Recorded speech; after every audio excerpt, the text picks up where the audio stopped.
Hello friends, मैं आपका दोस्त डॉक्टर सुनील कुमार और आप देख रहे हैं डॉक्टर कुमार एजुकेशन क्लिनिक। आज हम बात करेंगे कि वियाग्रा का जो ओवरडोज है कितना ख़तरनाक है इंसान के लिए, या जो लोग without any need, without any recommendation और उन्हें कोई आवश्यकता भी नहीं है और बिल्कुल नॉर्मल है, ये दवाई यदि वो लोग लेते हैं तो इससे उन्हें क्या नुकसान होगा, आज हम इसके बारे में बात करेंगे। लोगों की बहुत सारी क्वेरीज़ कंटिन्यूस बनी हुई हैं वियाग्रा टाइप ऑफ मेडिसिन के बारे में, और अब मैंने देखा है कि नॉर्मल जो लोग हैं वो भी बहुत इस दवाई को लेने के लिए उनके अंदर एक क्रियोसिटी है और वो इसको लेना चाहते हैं। तो सबसे पहले मैं एक बात बता दूं कि ये सोशल मीडिया पे या फिर आप गूगल पे या इस फेसबुक पे, इस दुनिया में जो आप ये वियाग्रा का प्रचार देख रहे हैं, बहुत सारी वीडियो आप देख रहे हैं, तो ये वियाग्रा के ऊपर हर डॉक्टर ने कोई ना कोई वीडियो बनाई है। तो ये एक लोगों का फेमस होने का या फार्मा कंपनी का ये कि मार्केटिंग का ये एक फंडा है। वियाग्रा कोई इस तरह की दवाई नहीं है कि सेक्स रिलेटेड प्रॉब्लम्स वियाग्रा आप लोगे और वो छूमंतर हो जाएगी, या फिर आप जितना चाहें अपने टाइम को, जितना चाहें आप अपनी एनर्जी को इससे सस्टेन कर सकते हैं। यस, वियाग्रा के कुछ केसेस में एडवांटेज हैं, कुछ इरेक्टाइल डिसफंक्शन में इसका अपना एक रोल है, लेकिन आप पहले इसको प्रॉपरली समझिए, अंडरस्टैंड करिए, और यदि आपको इसकी आवश्यकता है तो with the consultation of doctor ही ये आप दवाई लीजिए। अदरवाइज़ आप फ़ायदे की बजाय बहुत सारे नुकसान आप इससे करेंगे। तो अभी तक भी यदि आपने चैनल नहीं सब्सक्राइब किया है तो चैनल को सब्सक्राइब करिए, आइकन बेल हिट करिए और अपने फ्रेंड के साथ शेयर करिए, और वीडियो को पूरा देखिए और उसके बाद आप कमेंट्स करिए। वियाग्रा टाइप ऑफ जो मेडिसन है उसका बेसिक जो पर्पज़ है आप उसको पहले समझिए। ये दवाई इरेक्टाइल डिसफंक्शन, यानी जिन लोगों को इरेक्शन कम होता है, यानी लिंग के अंदर हार्डनेस कम होती है, या जिनका ड्यूरेशन कम रहता है, इरेक्शन एक्टिव नहीं होता है पेनिस, या लंबे समय तक सस्टेन नहीं कर पाता है। इरेक्टाइल डिसफंक्शन एक प्रॉपरली एक मेडिकल प्रॉब्लम है जिसको वियाग्रा टाइप ऑफ मेडिसिन से ट्रीट किया जा सकता है।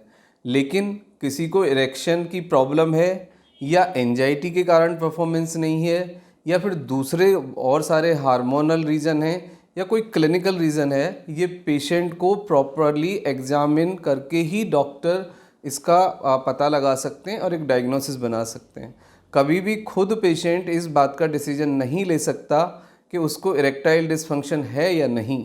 एंजाइटी की वजह से भी आपका परफॉर्मेंस डिक्लाइन कर सकता है। परफॉर्मेंस एंजाइटी हो सकती है, आपको कोई और हार्मोनल इशू हो सकता है, थायराइड, ब्लड प्रेशर, शुगर का इशू हो सकता है, या फिर आपका स्पर्म काउंट बहुत लो हो सकता है, आपकी टेस्टिस के अंदर कोई प्रॉब्लम हो सकती है, आपको वेरिकोसील का प्रॉब्लम हो सकता है, और आपको कोई दूसरी अंडरलाइन प्रॉब्लम भी हो सकती है। तो वियाग्रा टाइप ऑफ मेडिसिन लेके आप अपनी कंडीशन को कॉम्प्लेक्स ना बनाएं, कॉम्प्लिकेटेड ना करें। अब हम आते हैं कि वियाग्रा कौन ले सकता है। जो इंसान नॉर्मल, बीपी नहीं है, आपको शुगर नहीं है, आपको कोई और अंडरलाइन डायग्नोज डिसीज़ नहीं है, और आप यदि किसी दवाई पर नहीं हैं और आपको इरेक्टाइल डिसफंक्शन का इशू है, यानी हार्डनेस की कमी है, टाइम आपका बहुत कम है, आपका के पेनिस के अंदर एनर्जी और ब्लड का फ्लो यदि कम है, तो ये दवाई आपको कुछ मदद कर सकती है। ये एक नॉर्मल डोज इसका 50 मिलीग्राम है, और इसी टाइप की जो दूसरी दवाई है मेगालिस या सियालिस, वो 10 मिलीग्राम एक एडल्ट डोज है। तो वो एक टैबलेट आप एक वीक में ले सकते हैं। बट आई पर्सनली रिकमेंड कि आप फिजिशियन के रिकमेंडेशन से और अपनी जो प्रॉब्लम है उसको डायग्नोस करा के ही ये दवाई लें। अब हम दूसरे लेवल पे आते हैं कि वियाग्रा के क्या खतरनाक या फिर क्या लाइफ थ्रेटनिंग साइड इफ़ेक्ट हैं।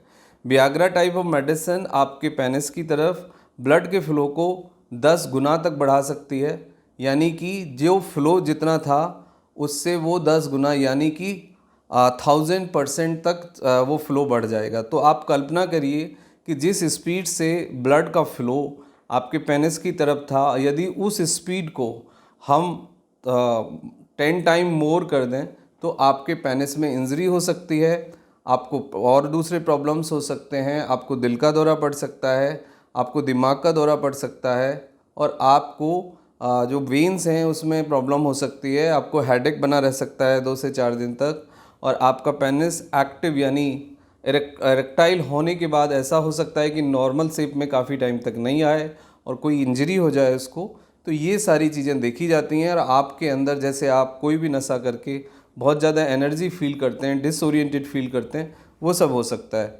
रिसेंटली एक रिपोर्ट के अनुसार एक इंसान ने वियाग्रा की 5 गोलियां खा ली और उसने कई सारे लोगों को फिज़िकली डैमेज कर दिया और उसके बाद वो इंसान खुद भी डैमेज होकर मर गया।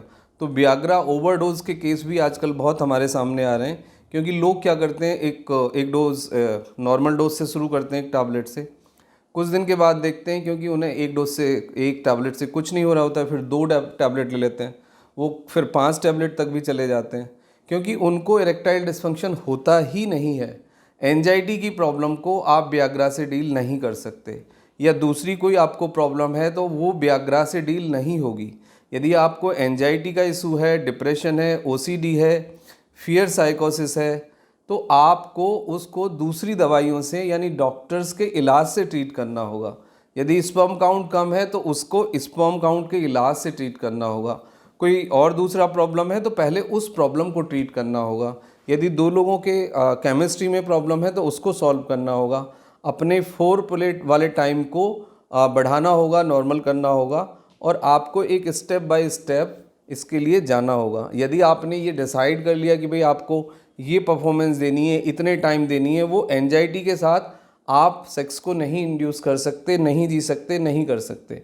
तो ज़रूरत इस बात की है कि ब्रेन के अंदर फियर एंड प्लेजर दोनों को एक साथ ड्राइव करने की कोई एबिलिटी नहीं है, और आपका दिमाग दोनों चीज़ों को, एंजाइटी को और सेक्स को, यानी एक साथ नहीं इंड्यूस कर सकता, एक साथ नहीं रख सकता, एक साथ उसको प्रॉपरली नहीं जी सकता है। तो आपको अपनी एंजाइटी को, अपने इफ़ एंड बट्स डाउट्स को, कन्फ्यूजन को, कन्फ्लिक्ट को, पहले इसको सॉल्व करना होगा। अपनी केमिस्ट्री ठीक करनी होगी, टाइम देना होगा, दिमाग को, शरीर को, हार्मोन्स को तैयार करना होगा, और उसके बाद ही आपका एग्जीक्यूशन ठीक होगा, टाइम ठीक होगा, आपकी इंटीमेसी ठीक होगी। तो वियाग्रा का ओवरडोज करना बिल्कुल डेंजरस है, बिल्कुल गलत है। कभी भी आपको सेक्स टाइप की जो मेडिसिन है, इस तरह की दवाइयों को ओवरडोज नहीं करना है। वो बिगोरा हो, वियाग्रा हो, मेगालिस हो, सियालिस हो, तो इस तरह की जो दवाइयाँ हैं वो मदद तो कर सकती हैं, लेकिन वो कुछ कंडीशंस हैं जिनमें मदद करेंगी, और वो भी डॉक्टर के रिकमेंडेशन से। यदि आपने खुद वो दवाइयाँ ली, या आपने ओवरडोज किया, या विदाउट आवश्यकता आपने यदि ली, तो ना केवल आप डिपेंडेंट बनेंगे, कुछ दिन में देखेंगे कि आपकी जो सेक्सुअल पावर है नॉर्मल, वो बिल्कुल ख़त्म हो गई है, और आपने अपना जो स्टेट है उसको बहुत ही गड़बड़ा लिया है, और एक इम्पोटेंसी यानी आपका सेक्सुअल स्ट्रेंथ बिल्कुल ख़त्म हो जाएगा। तो इस तरह का कुछ आप खुद से ना करें। Thank you very much and take care yourself.